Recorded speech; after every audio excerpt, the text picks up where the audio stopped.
patient is going to be our lichen planus, right? But there will be other finding as well. This patient will be highly immunocompromised, unlike the lichen planus patient. Okay, all right, coming back to the last one, right, of the discussion. What is this? This is multicentric Castleman's disease. This disease this is not related to AIDS, but it has a rare origin. It is a very rare disease per se. Okay, and this disease is said it is a lymphoproliferative disorder. Okay, and you can see like the cutaneous manifestation of this multicentric Castleman's disease. Yes, it is a primary effusion lymphoma, but you see these lesions which are there, right over here in this patient as well. Yes. Okay, so about this disease we would not go in much detail. You should just know the name. Continue. You should just know the name of this disease, and that is enough. Yes, and we see over here the cutaneous manifestation.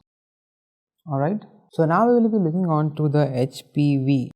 Alright, this is the HPV.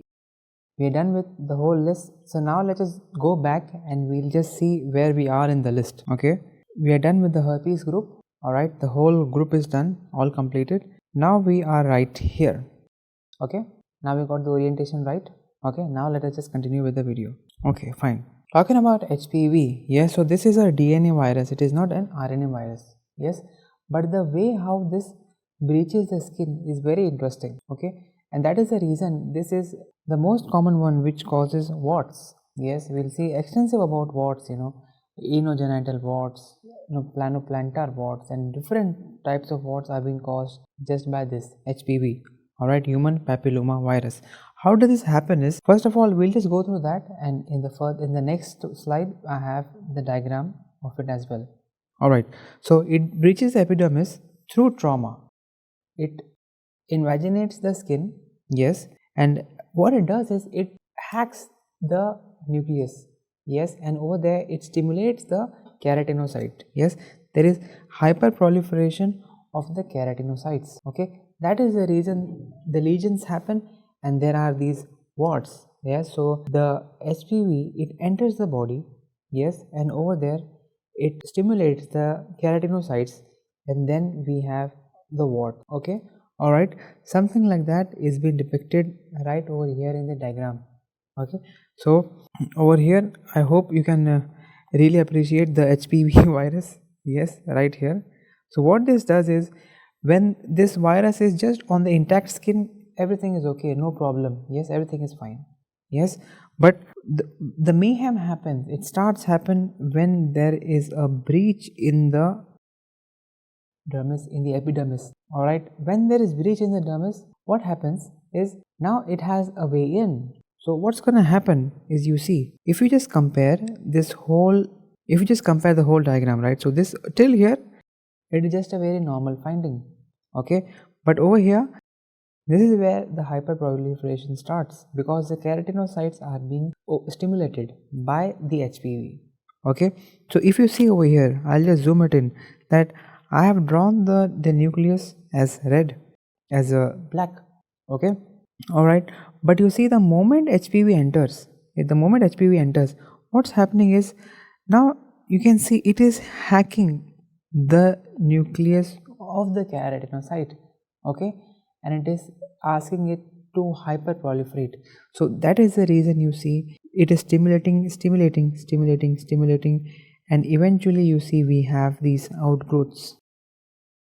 What are these outgrowths? These are the warts. Okay, these are the warts. Now I just want you to understand this one image once and for all your life.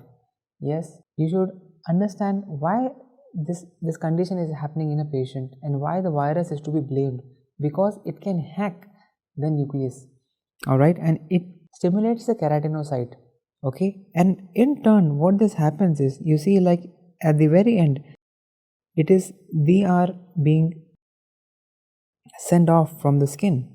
Yes, now these are the multiplied HPVs, right? What is going to happen is they are now free to go and infect other locations. Okay, as simple as that. Okay, so I hope this point is very clear to us, that it breaches the epidermis, and there is the keratinocyte hyperproliferation. In the end we have these warts. Okay, all right, and a lot of them are just subclinical. Subclinical mean they don't elicit any of the problems, yes, until they are grown up to a size which they are either cosmetically unappealing, or they could be they could have any other reasons. Yes, fine. So now over here we have two types of HPVs. Okay, now we'll see different types of HPV first. First is the most common one, the vulgaris form. Yes, the common warts. Yes, the common warts. What do we call them? What is the name for it? Is the wart is verruca. Warts, the name, the medical terminology for this is verruca. Yes, and over here we have vulgaris. Verruca vulgaris, that is the one. Okay, and who causes it? HPV2. HPV2 is the one who causes it, and it shows 𝗲𝗵𝗿𝗺 phenomena. Now you understand why does it show 𝗲𝗵𝗿𝗺 phenomena, is because the free viruses which are there, they can go and now inoculate to a new location, and new location, and new location, and it just keeps on spreading. Ковнер phenomena is the appearance of lesion over the traumatic area. Do you think there is trauma? Absolutely no. Be very clear in your concepts. So this is a 𝗲𝗵𝗿𝗺 phenomena. Okay, all right. How are these lesions? Yes, these are asymptomatic, well circumcised lesions with a rough surface. Do you think you can explain? You can give a better description of this? Probably yes, but you can see like it has a very clear margin. Yes, that much we can say. It is a very clear margin. It has a rough surface. Definitely we can say these are warts. Okay, all right. So we go on to the next one. So we just done with the common warts, that is the verrucae vulgaris. Okay, now coming on to the next one, that these are the plantar warts. The plantar warts. Okay, over here we had a patient in our clinic. She was, I guess, 12 years old, 13 years old. Yes, we had this case. I'll add them in the PDF as well. Yes, so she had it on her foot. This was the patient. All right, this was the patient, and you can see in the wart, right? This is, I should zoom it in. You see the wart is pretty well circumcised. Yes, and it is quite elevated. Okay, now you can see in these images, right, over here, what you can see, we have taken off the wart. How did we do it? We just took an electrocautery. Yes, and we'll see the treatment aspect as well, that what are the options that we can give to the patient. Yes, if the patient is well affording, definitely we can go ahead and do this treatment, electrocautery, or we can use the cryotherapy as well. Okay, this patient was very comfortable doing that. What we did was, first we had to put the anesthetic agent, yes, around it. and then later on we just took the pottery machine and we just kept on removing it until we get a clean erythematous space. Okay, this is another image for that. All right, so that is one of our patient. So that was our patient. Yes, so I hope you can probably understand more about this topic. I want to add that here. So that patient you should always remember. Yes, okay, that has the plantar warts. So now if you had these warts, right, these warts have two types. Either they could be superficial or either they could be deep. So what is what? Let us just break it down. If they are superficial warts, these are called as mosaic warts.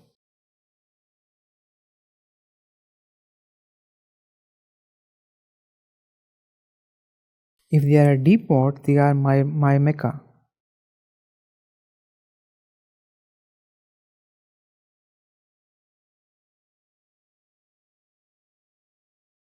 Okay, so if it is superficial, it is HPV2. If it is deep, it is HPV1. Okay, very simple. Okay, so we are done with the plantar wart, and let us go on to the next one, that is verruca plana. Plana, something which is flat.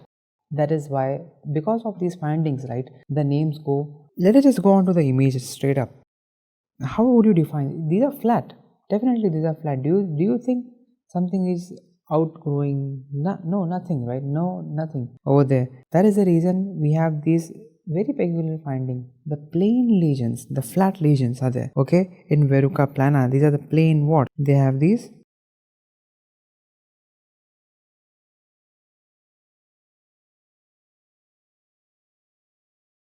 They have these plain lesions. Okay, and they also show the 𝗲𝗲𝗶𝗵𝗺 phenomena.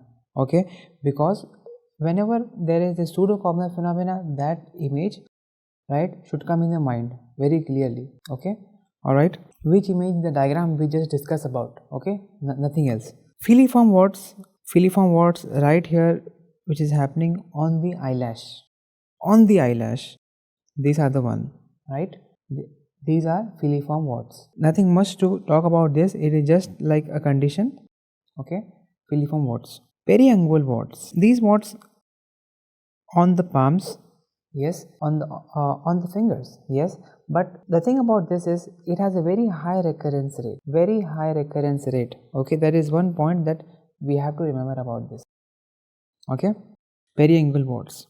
So we're done with the type of warts now. Now I think like we discussed about five types of warts. But the thing is, usually, we are just talking about these warts right now. But what happens eventually is, we see a lot of warts and we see a lot of images, but then at the end, we have everything together. We are not able to diagnose one.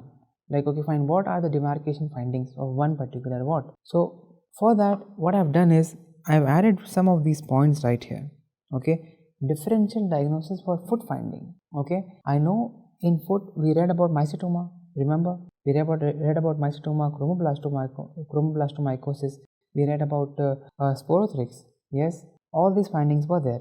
Over here, we are just going to focus on the lesions which look like warts. That is the topic of discussion. How about the first one? You see this image, the very popular image, right? We have single cauliflower-like lesions with history of trauma. Single cauliflower-like lesions with history of trauma. Definitely in this image, it is not single. It has quite a lot of manifestation. Yes, over here, because probably this person lives in a very, very rural area and he couldn't get good medical facilities. Okay, which condition is this? That is the question that I wanted to ask you. This is chromoblastomycosis. Okay, so $1 million question: what findings do we see under the histopathological examination? While you think, I'll just write down and fill up the notes.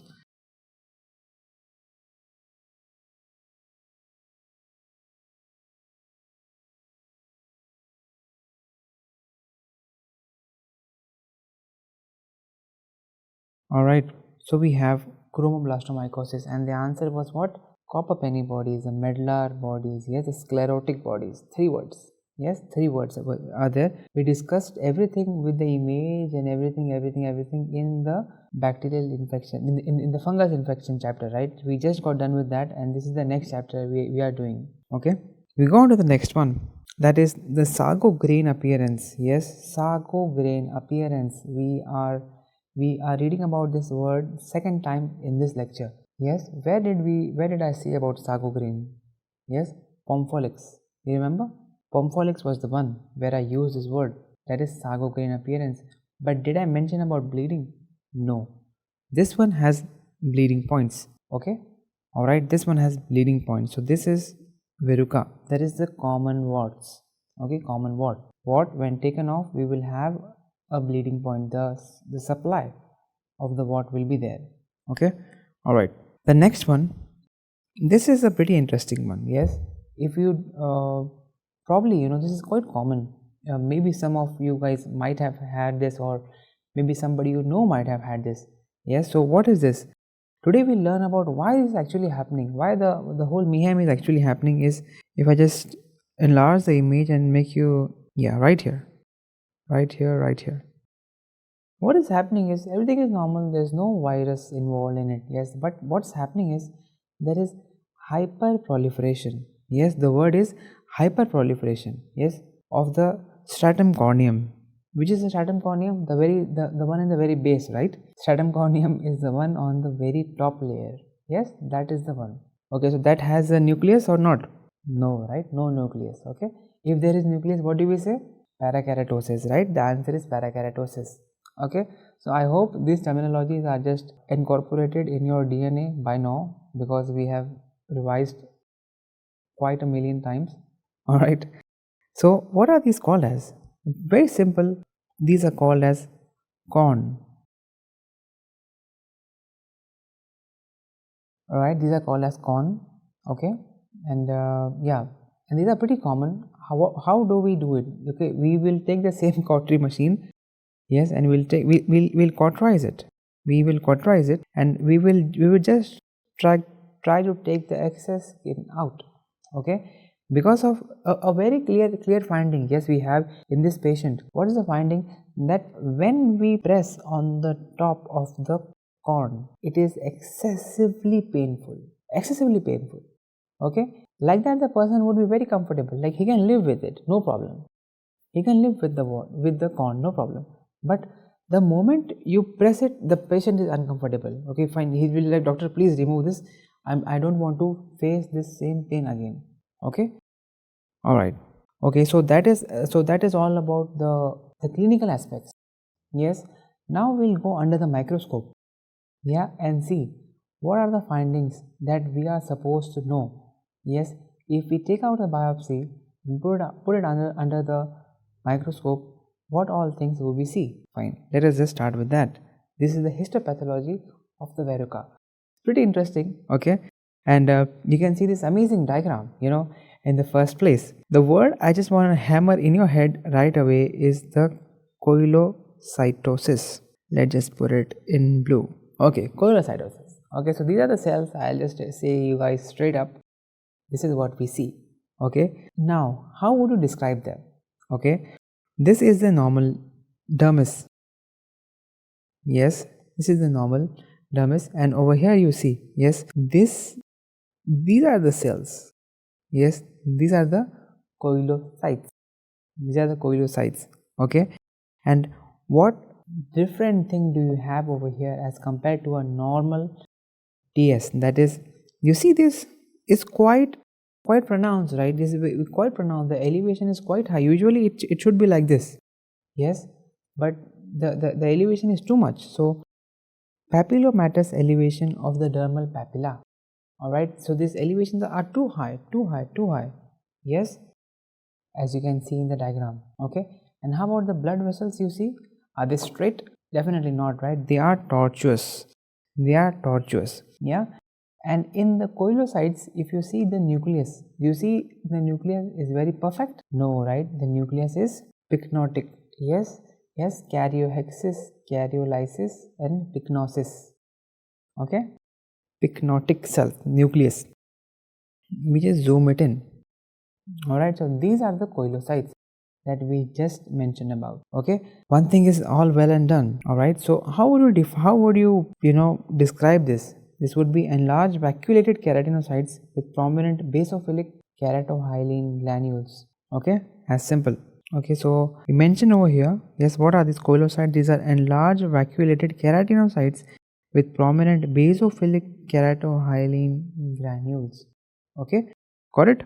Simple. What are the treatment options that we can give to the patient? First of all, you would ask them, right, do you want to do something about it, or do you want us to do something about it? Yes, so depends on the patient. If the patient is willing to do by herself or himself, we would just ask the patient to apply salicylic acid.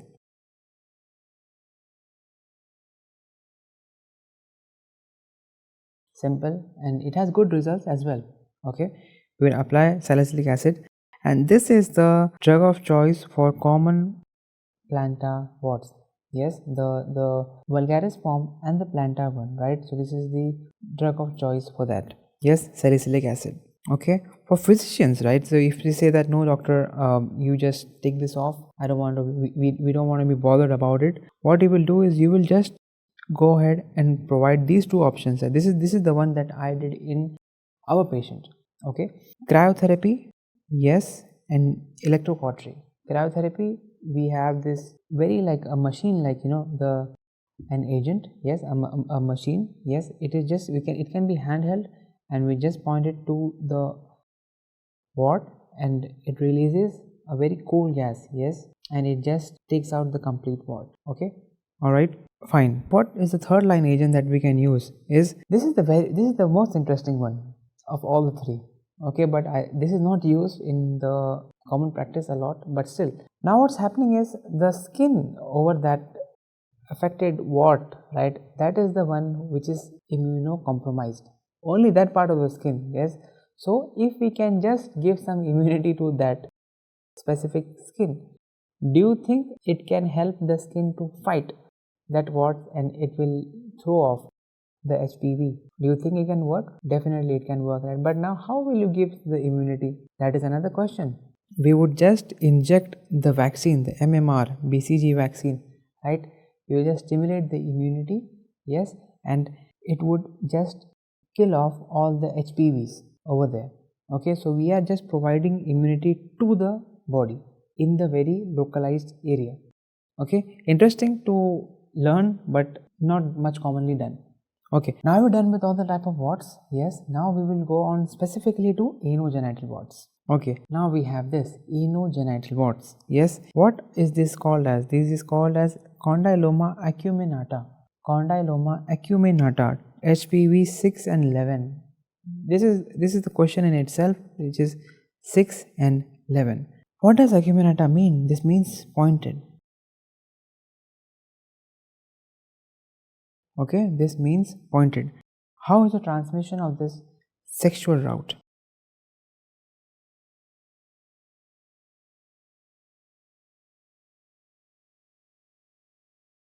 Okay, and yes, probably if the warts are very small, can't be seen, yes, but still what we can do is it would be clearly visible. This is a point from OBGY, right? After application of acetic acid, the warts are very clearly visible. Yes, this is used for screening. Yes, this is screening tool we use.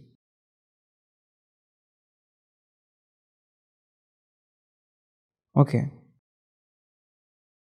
now we have the infamous Gardasil. How do we prevent it? We would give immunity to the patient against this, right? There are lot and different types of HPVs, right? But the most common ones that we have is the 6, 11, 16, 18, 31, 33, 45, 52 and 58. Okay, all right. But we have to remember this is a nonavalent vaccine. Yes, is against all these. So we have to remember this. So how I remember this is even I discussed in our rapid revision session as well, right? What is this? These ones we all remember. 6, 11, 16, 18. All medicos remember this. But the problem happens here. Yes. How do we remember this? Is the next one is 6, 11, 16, 18. The next layer is 31, 33. 31, 33. All odd numbers. Okay. 31, 33. Okay. And the last three digits, right? How I remember them is like just in a very straight up manner. 45525. 45525. 45525. Remember this. You say this 2-3 times. This will just get embedded in your head. Okay, no fancy mnemonic, no nothing. We just make 3 layers of these numbers. yes, and then we just memorize this straight up. All right, now what options we can give to the patient? Yeah, what options do we have? Yes, in this patient of anogenital warts, what do we do is we can provide 𝗵𝗵𝗆. Yes, we have this is a very magic drug. All right, syncactins and podophyllotoxins. Yes, but in here this is the most interesting one. Let us discuss about this.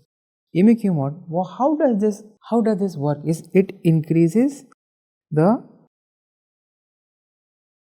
pro-inflammatory cytokines.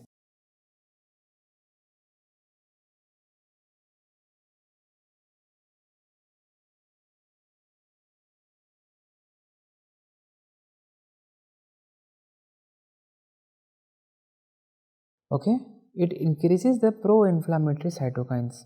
Alright, that happens, and it stimulates the toll-like receptor 7 and 8. Yes, so the immunity of that area increases, and with this the wart is almost gone. It's almost gone. It is like it was never there. Okay, so this is a very magic drug. Okay, we have, and what if the clinician, what can we do about like a treatment option? What can we do is we do the same thing as we did for warts. Carbon dioxide laser therapy. Yes, this is the cryotherapy which is there.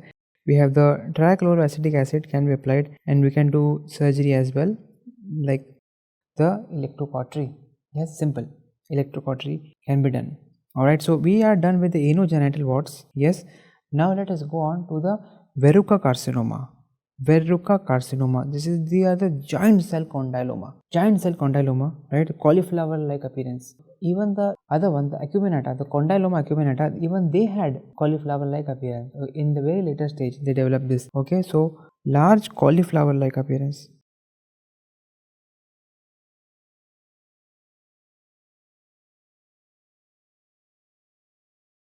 Okay, they have this large cauliflower like appearance. Okay, so this is HPV 6 and 11.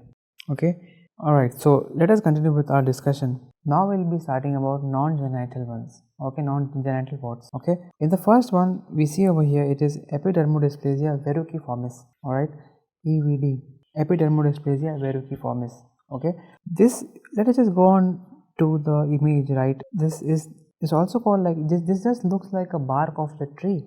Yes, a very bizarre condition to have, as you can see. Yes, okay. Well, how would you treat this patient? Yes, if this patient comes to your OPD or dispensary, how would you treat this? Is we would acitretin is being proven very effective against this. Okay, that is one thing. Okay, this is an autosomal recessive condition. Yes, HPV 5 and 8. This is the one which is responsible to that. Over here, initially stage this would have planar warts plus pityriasis versicolor, right? These are the hypopigmented patches which were there in the initial stages. Okay. How about the complications? Complications are the squamous cell carcinoma. Alright. These are the complications for that. We go on to the next one, that is the seborrheic warts. Yeah. Keratosis. First of all, this is a misnomer. It has nothing to do with what, or it has nothing to do with the sebum. Alright. So it is just an absolute misnomer. What it happens is these are brown black papules which are just stuck. You see? Yeah. These are just the tags, yes, which are stuck. Okay. The warts. Alright. How about the next one? Let's start with measles, rubella. Yes, measles. This is an RNA virus. Okay. 1 or 2 days before the symptoms and 4 days after the rash. This is the period of communicability. Okay. Alright. Okay. And first of all, we would see the Koplik spot. Yes, Koplik spots. Where do you see the Koplik spot? This is in the second upper molar. Yes, you see these spots you see. Yes, near the second molar. Yes, near the right over here you see. Okay, fine. Okay, buccal mucosa near the lower second molar. Okay, and the redness which is there, the exanthem begins on the forehead, goes behind the ear and neck, and then the trunk. Okay, this is how the disease would progress, and the rash, it would disappear by day 5. Okay, now we have the rubella, also called as the German measles. Yes, these are 3-day measles. We have coryza, lymphadenopathy. Okay, and the key feature is the petechiae are confined to just to the soft palate. All right, that's the one. Now we see about parvovirus B19. Yes, the 𝗲𝗵𝗵𝗵𝗵 appearance. First of all, this is a DNA virus, not an RNA virus. DNA virus, right? Also called as erythema infectiosum, also called fifth disease. Okay, and over here, let us just fill this first, and we can see the image later. Let us just fill our notes. Yes, over here we have the 𝗲𝗵𝗵𝗵𝗵 appearance.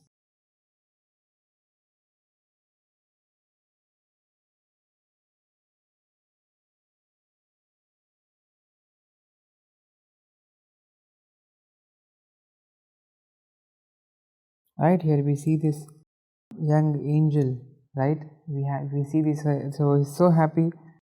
Yes, he's definitely has no issues with the parvovirus B19 and the 𝗲𝗵𝗵𝗵𝗵 appearance, you see. And also you see there is a nasolabial sparing that we can see this patient. Okay, all right, this not this patient, this little angel. Okay, we have the nasolabial sparing.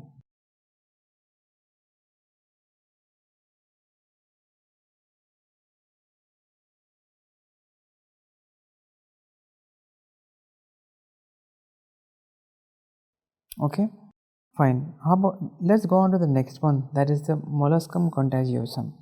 Okay, all right, a pretty popular one. Yes, so in this, what we have to remember is, we all remember the HPV bodies, the umbilicated lesions and everything. Yes, but what's the main thing is, in these are two types. Yes, this is the molluscum contagiosum virus 1 and 2. There are two types.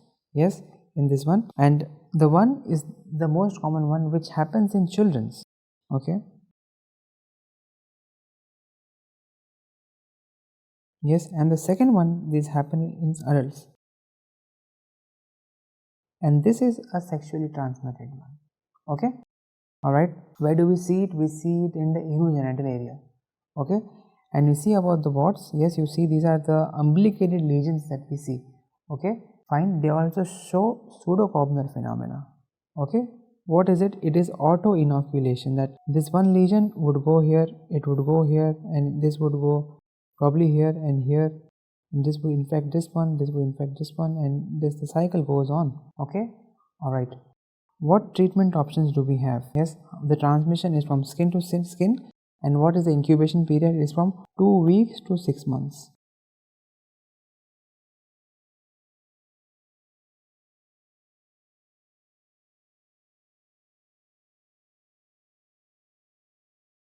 Okay, so that would be the incubation period.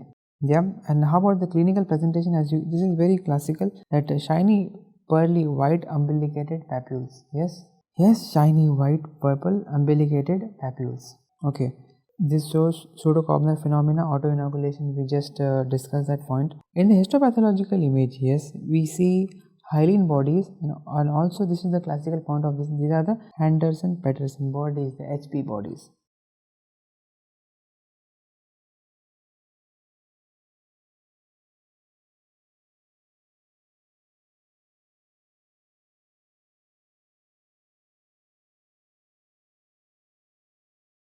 Okay, the HP bodies which are there. Okay, all right. But in HIV patients, yes, in HIV patients, or which are the immunocompromised patients, yes, we would see the lesions which are more than 1 centimeter. Yes, in the normal individual, yes, we have the size is about 2 to 5 millimeters. Okay, please keep this range in mind. Okay, in the HIV patients, yes, in immunocompromised patients, we have this more than 1 centimeter lesions would be there. And in skin, if it is only on the skin, in immunocompromised patients only, if the lesions are only on the skin, we call this is disseminated molluscum. If there are lesions on the skin plus the lungs are involved, this is disseminated histoplasmosis. Lesions are on the skin plus the CNS manifestation, these are disseminated cryptococcus. Okay, all right. What are the treatment options? This is a pretty self-limiting one, not about this, but if the patient comes up with these findings, yes, These are self-limiting conditions, okay? But we can also apply trichloroacetic acid, KOH, and topical retinoids can also be used. And one more method which can be done is needle removal. So we just take the needle, yes, and we just try to enucleate it. Yes, we just puncture it and enucleate it, and that would also be helpful. Okay, cryotherapy is also available. Go on to the next one, that is the enterovirus. Enterovirus, yes. Over here we have the hand, foot, mouth disease. Yes, recently it was like a bit of epidemic. Yes, probably 2 years back. Yes, 1-2 years back this was quite common. Who is responsible for this is 𝗏𝗃𝗃 virus, and enterovirus 71 is the one who is responsible for that. Okay, clinical presentation: fever, oral lesions on the hands and feet. Okay, just the name tells everything, right? Hand, foot, mouth disease. Yes, vesicles with red halo are there. Okay, alright. Now going on to the next one, that is herpes angina. Okay, who causes it? The causative agents are the 𝗏𝗃𝗃 A1 to A6, A8 and A10. Okay, only A7 and A9 are remaining, rest all are there. Okay, from 1 to 10. And enterovirus 71. Okay, alright, this is the one who is causing it. And over here if we see, yes, there is one point about this herpes angina that we should know, that is the main key point, that is there are no skin manifestation, there is only oral manifestation. Okay, no skin lesions.